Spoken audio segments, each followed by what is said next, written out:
Good morning. Today's headlines: the Texas manhunt is over. The suspect is in custody and is set to appear before a magistrate today. Learn where he was found and what led to his arrest. The U.S. announces its plan for the end of Title 42. Find out what the Pentagon has in mind for helping Border Patrol deal with an expected influx of illegal crossings.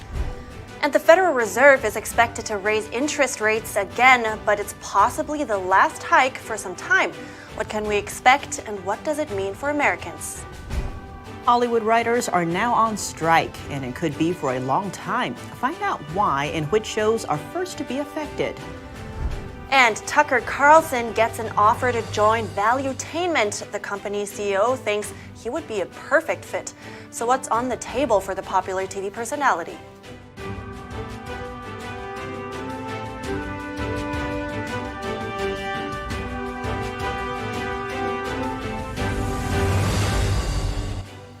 Good morning and welcome to NTD. I'm Tiffany Meyer in for Kevin Hogan. Good morning, everyone. I'm Evelyn Lee. Today is Wednesday, May 3rd, and I think you might enjoy this. We have a very special puppy story in the end. It's a good one.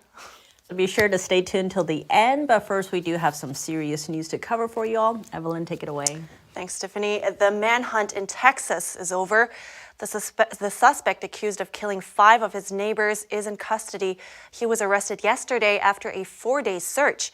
Authorities say he was found in a house just miles from the home in Cleveland, Texas, where the shooting took place. The Mexican national was caught hiding in a closet underneath some laundry. The home he was in was linked to one of his family members. Investigators are now looking into if anyone helped him evade arrest. The FBI was led to the location from a tip through their tip line, and officials say the person that called in will be getting the $80,000 reward. Here's what the local sheriff had to say about the arrest. The suspect is in custody. I have just left Montgomery County Jail where he was taken, and he has been magistrated. He now will be taken to my jail and where his new residence will be. The suspect is set to appear in court today. He's an illegal immigrant and has reportedly been deported at least 4 times in the past. The Mexican consulate will be formally notified of his circumstances. The Biden administration is preparing for the end of Title 42, the COVID-era policy that allows U.S. border agents to quickly expel illegal immigrants is set to end next week. Officials are expecting an influx of people trying to cross illegally. The U.S. military is sending 1,500 active duty troops to the southern border to help. NTD's Jeremy Sandberg has more on the move announced yesterday. On the U.S. southwest border. Pentagon Press Secretary General Pat Ryder said Tuesday that the 1,500 troops will supplement Border Patrol for 90 days. He says they will help with warehouse support, data entry, and ground-based detection and monitoring until Customs and Border Patrol can contract support. Military personnel will not directly participate in law enforcement activities. Border agents with limited resources have been struggling to keep up with an unprecedented influx of illegal immigrants over the last 2 years. There have been around 7,000 daily encounters on the southern border in recent days. That number is expected to rise in the coming weeks, with Title 42 scheduled to end next week Thursday. Ryder suggested deployment could be extended if the need arises. And while this request is for 90 days, I would point out that DoD has supported DHS on the southwest border for 18 of the last 22 years, and every year since 2006. Many Democrats criticized former President Trump for deploying troops to the border in 2018, calling the move a politicization of the military. White House Press Secretary Karine Jean-Pierre downplayed any similarity, saying such deployment is common practice. DoD personnel have been supporting CBP at the border for almost 2 decades now. Jean-Pierre says it will free up Border Patrol to perform their duties in the field. I will also add that this would not be necessary if Congress would act. The Biden administration wants to create more legal pathways to citizenship to mitigate the dangerous and often deadly journey many migrants take. Some members of Biden's party object to the decision to send the troops.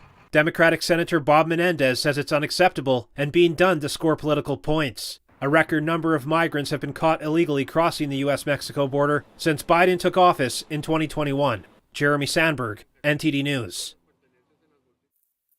Mexico's president says he supports the decision by the U.S. to add troops and that Mexico will continue to accept migrants from Venezuela, Haiti, Cuba, and Nicaragua that are turned away at the U.S. border.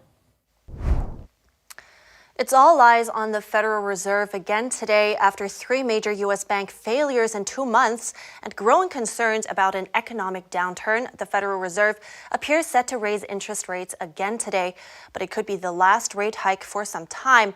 But still, the expected 25 basis point rate increase would push the benchmark interest rate to its highest level in nearly 16 years. What does it mean for us? We're bringing in William Luther for more. He is the director of the American Institute for Economic Research's Sound Money Project and an associate professor of economics at FAU. Thanks for joining us today, William. Like mentioned just now, it looks like the Fed is signaling a pause after this hike. So is that good news for us? Well, it's good news to the extent that inflation continues to come down. The CME Group is currently reporting a 90% chance of a 25 basis point hike today. But those same Fed funds futures markets are projecting that rates will remain where they are through September and then actually begin to decline. So markets certainly expect that inflation is going to continue to come down. And then as a consequence, the Fed will not have to hold interest rates so high. I see. Now, who would benefit most from a pause or even a falling rate hikes? Well, one big issue in the economy right now is that people who don't have houses are having a difficult time purchasing houses, and people who do have houses are reluctant to move. That's not great for productivity. If you were to get a job offer in another city, maybe you would be more productive there. But you would have to change houses. And right now, that would probably require giving up your low interest rate mortgage for a higher interest rate mortgage. That makes the economy a little less dynamic, labor markets a little less effective, and it acts as a headwind on economic growth and ultimately the standard of living here in the United States. Right. And excuse me, what are the signs that we should look out for that could determine, whether there is another interest rate hike or cut? Can you go into a little bit more detail for that? Sure. Well, the big thing that the Fed is watching right now is core inflation, core personal consumption expenditures price index inflation. As long as that inflation continues to come down, then the Fed is going to hold these rates where they are and then begin cutting them in the months ahead. But if that core inflation were to reverse, if it were to start picking up again or remain stubbornly high, then it would seem likely that the Fed would return to increasing its federal funds rate target. Very interesting insights. Thank you so much for breaking that down for us, William Luther. I appreciate it. My pleasure. The Senate Judiciary Committee held a hearing yesterday on the ethics of the Supreme Court. Senate Democrats are pushing for stronger ethics rules for the High Court after a recent report about Justice Clarence Thomas. Here are those details. Democrats on the Senate Judiciary Committee are leading an effort to introduce stronger and more formal ethics rules for the Supreme Court. In a hearing on Tuesday, Committee Chairman Dick Durbin raised concerns over Justice Clarence Thomas's conduct. A recent report says that Thomas failed to disclose luxury trips he accepted from billionaire friend Harlan Crow, who was also a GOP megadonor. This is untenable. Ethics cannot simply be left to the discretion of the nation's highest court. The court should have a code of conduct with clear and enforceable rules, so both justices and the American people know when conduct crosses the line. Republican senators mostly came to Thomas's defense and dismissed the hearing as a partisan spectacle. This assault on Justice Thomas is well beyond ethics. It is about trying to delegitimize a conservative court that was appointed through the traditional process. None of the 9 justices were at the hearing. Chief Justice John Roberts turned down an invitation from Durbin to testify. Instead, the committee heard from 5 witnesses, including constitutional law experts and former judges. It's basic to the structure of our government that the executive, legislative, and judicial branches remain separate. It is the Supreme Court and not the Congress that has the constitutional prerogative to decide whether to adopt a formal code of conduct governing the individual justices. Witnesses invited by Republicans and those invited by Democrats disagreed on whether Congress has the power to step in. So whenever we have a constitutional question, we look to 3 sources typically. the text of the Constitution, its structure, and long-standing historical practice.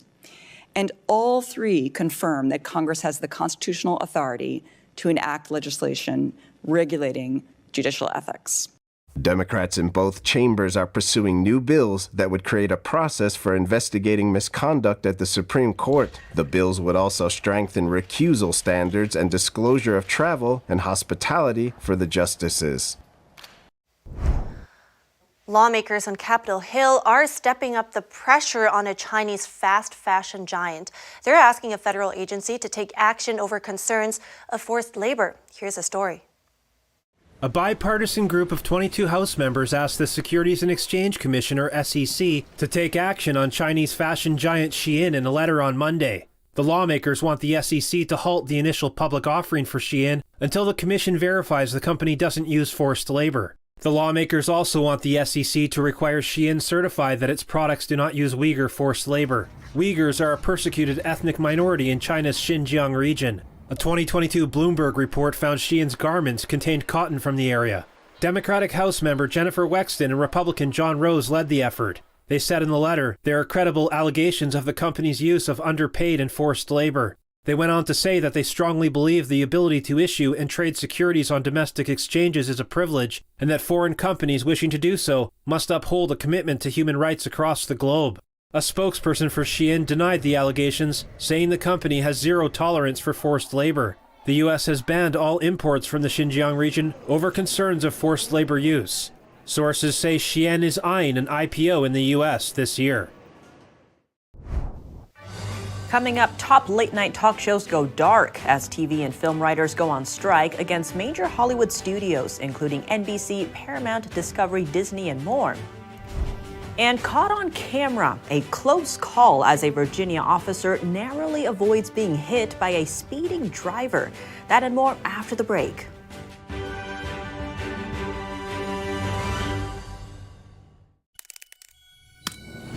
The streaming platform from Shen Yun, featuring world-class dance, past programs, and all original music.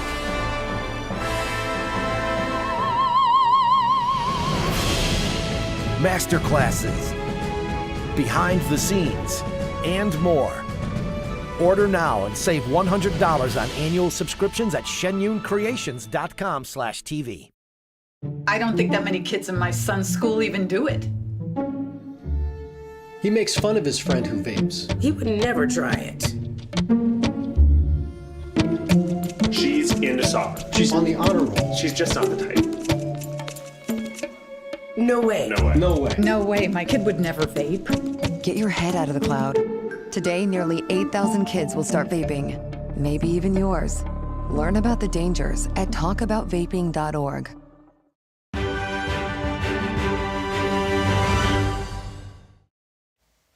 Welcome back. Tucker Carlson has received an offer to join Valuetainment. That's the online content company owned by Patrick Bet-David. The offer on the table is $100 million over 5 years. That's not all it includes, though. He's also being offered an equity stake in the company, a board seat, and the position of president. Bet-David says he believes Carlson shares the same convictions about freedom, liberty, and truth, and is a good fit. He asked what else Carlson would need and says he's all ears. And more entertainment news. Television and film writers went on strike against top Hollywood studios, including NBC, Paramount, Discovery, Disney, and more. The strike could last for a month or longer. What's at stake and how will it impact your favorite shows? NTD's Jeremy Sandberg has more. I stream, you stream for a fair contract. Spread the wealth. Those are just some of the signs being held by screenwriters who took to the streets in Manhattan on Tuesday. Yeah, I got no show without my writers. After months of negotiations, the Writers Guild of America unanimously voted early Tuesday to call for a strike after new contract talks broke down. The Alliance of Motion Picture and Television Producers and the Guild had been negotiating for a new contract to replace a 3-year deal that expired on Monday. Some say streaming and its ripple effects are at the center of the dispute. The Guild argues that writers aren't getting their share of the money, even though series budgets have increased. Better pay, better residuals, larger writers' rooms, better contracts, longer contracts, all kinds of things. Writer Mimi Daedling says there are issues to be addressed for writers who create content. The profits for the content need to be spread amongst the writers in an equitable way. That we're not asking for more than we deserve, but our fair share. While Christopher Monger says that the way writers are being paid has dramatically changed over the last 10 to 15 years. It used to be obvious and transparent when our work was being reused and reshown on television. Now with streaming, we don't know how much is being used, and we're being paid very, very little. We're making far less money than we used to make for much more work. Actress Betsy Zako came out to show solidarity with the writers. Nothing gets made without the story. That's where it all begins. It begins with the writer, and we all bring it to life. Picketers took to social media. Javier Grillo Marsach wrote, "The corporations claim that they can't possibly part with less than 3% of their profits to properly pay the writers who create the work from which they profit." But a veteran television producer says executives holding on to their pay is not the main issue. The executive salaries make almost no difference in the overall elements of the financials of any of these big companies. It's not enough. He says the writers don't have to bear the risk that executives do. You're dealing with an industry where you might make 50 different shows and have none of them be hits, or have one of them be hits. So you're spending millions and millions and millions of dollars looking for that lottery ticket to hit. He says the big divisive issue is how the writers get paid. If you are a studio, you want to be able to pay writers in a piecemeal type fashion. And effectively on the writer's side, they're like, hey, you hire us, we want some guaranteed time, whether you use us or not. So what happens to your favorite shows? We have some time before the strike really affects entertainment. I would say the late night shows are probably the ones that are going to get hurt the most, because it's easy to go find alternative entertainment than them.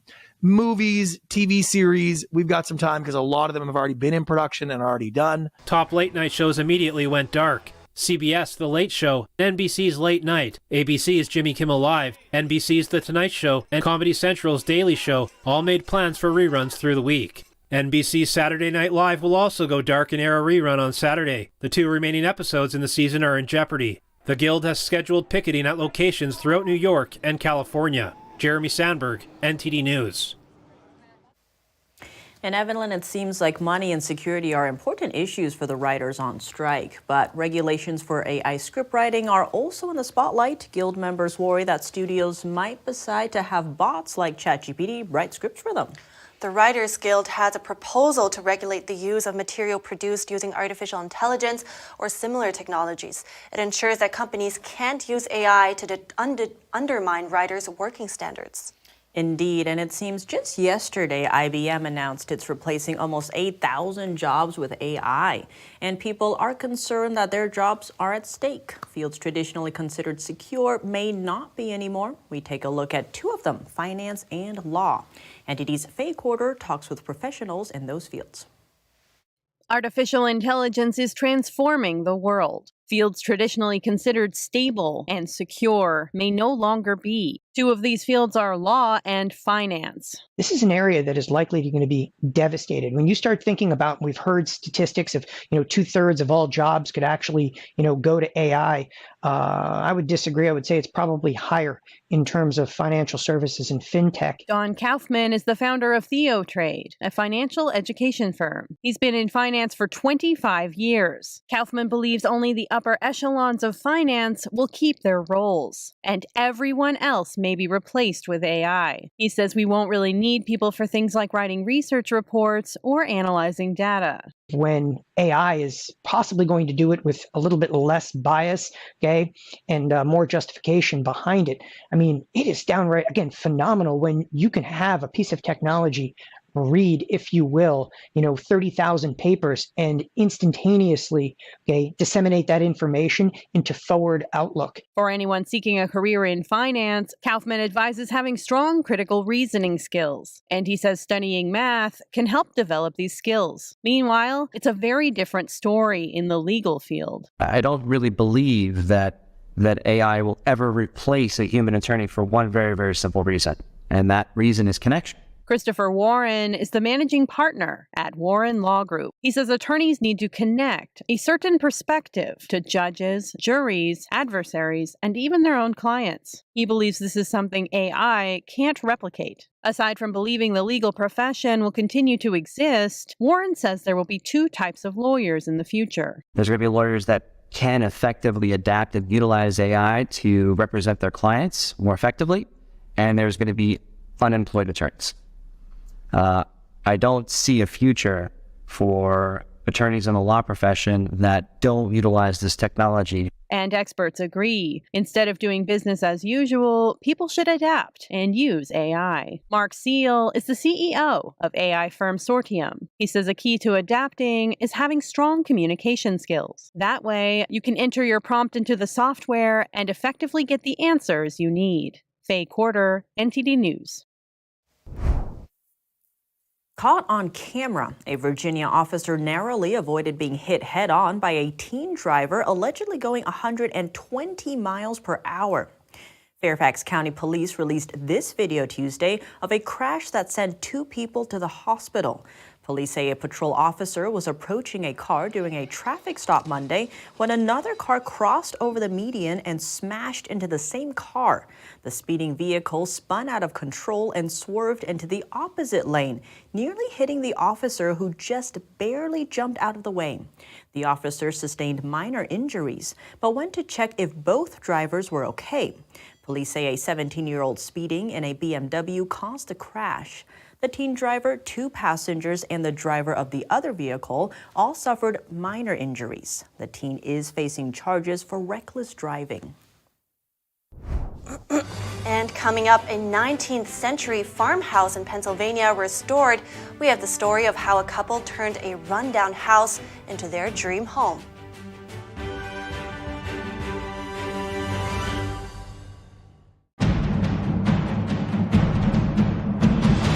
A performance that truly matters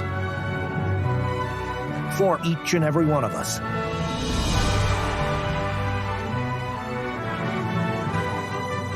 This is what you've been waiting for. See it at least once in your lifetime. Get tickets now at shenyun.com.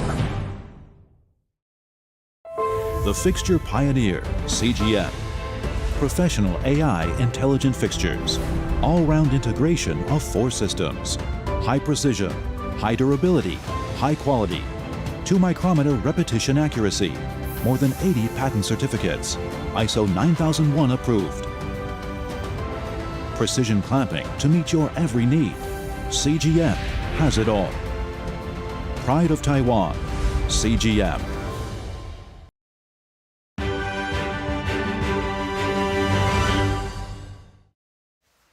Welcome back. After a couple bought a foreclosed property sight unseen, they had an eye-opening moment, but what they have done with it will make you want to look twice. Let's take a look.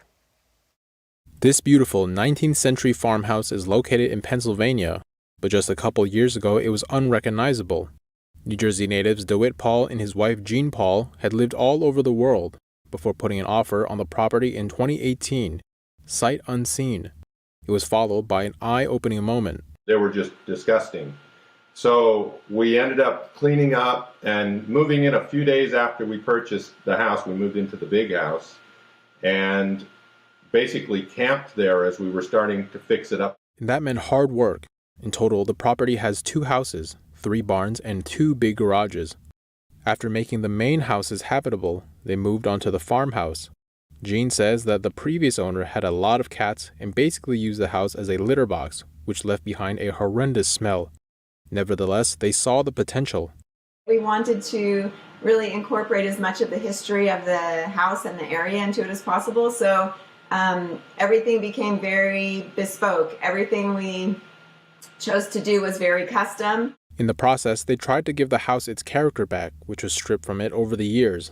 They did it by reusing materials they had taken from their old house they moved away from. So when we took the walls apart, we had these really pretty, what is it, probably 2-inch probably chestnut wood that you can't even get anymore. They made them into desks and countertops and shelves all around the house. We're such a throw things away mentality. Being able to use as much as we could to put back into the house was a good idea, but the fact that it was much nicer than what you could buy as well was a real bonus. It was not just the charming interior. With that property, they fulfill their dream of having a home that is a gathering point for the entire family. DeWitt says the 31-acre property and 3 miles of trails are perfect for their 8 grandkids. They don't have the opportunity to go outdoors and to play and to do those kinds of things. To just explore out in the wild. I mean, our little grandson who's 7, he just wants to, he's going to be here for his birthday this year, and I asked him what he wanted to do for his birthday, and he said, I just want to go in the woods. In the process, the couple experienced many challenges and triumphs. DeWitt shared some words of advice and caution that something like this always comes with surprises and will almost always cost more than anticipated. And so it's a great opportunity, instead of sit and watch TV or do nothing, you actually build something. And it's a tremendous amount of satisfaction. He says it lets you use the time that you might have done nothing with otherwise.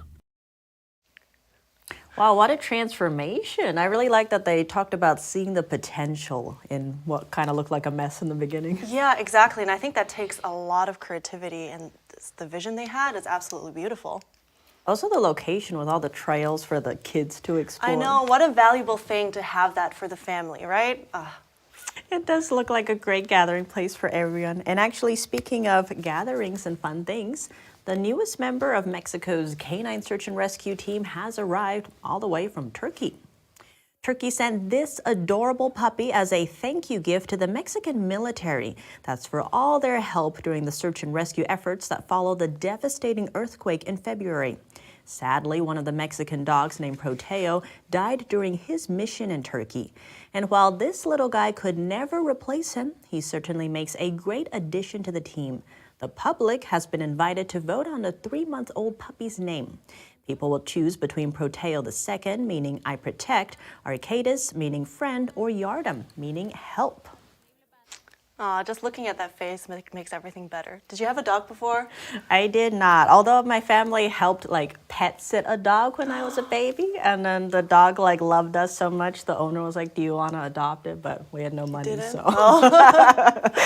Well, yeah, there's that. It's expensive owning a dog. I never had one either, but my friend, well, anyway, other story. All right, that's all for today. Let's wrap it up right here. We'd love to hear from you. If you have anything to share, write us at goodmorning@ntd.com. Thanks for watching. I'm Evelyn Lee. And I'm Tiffany Meyer.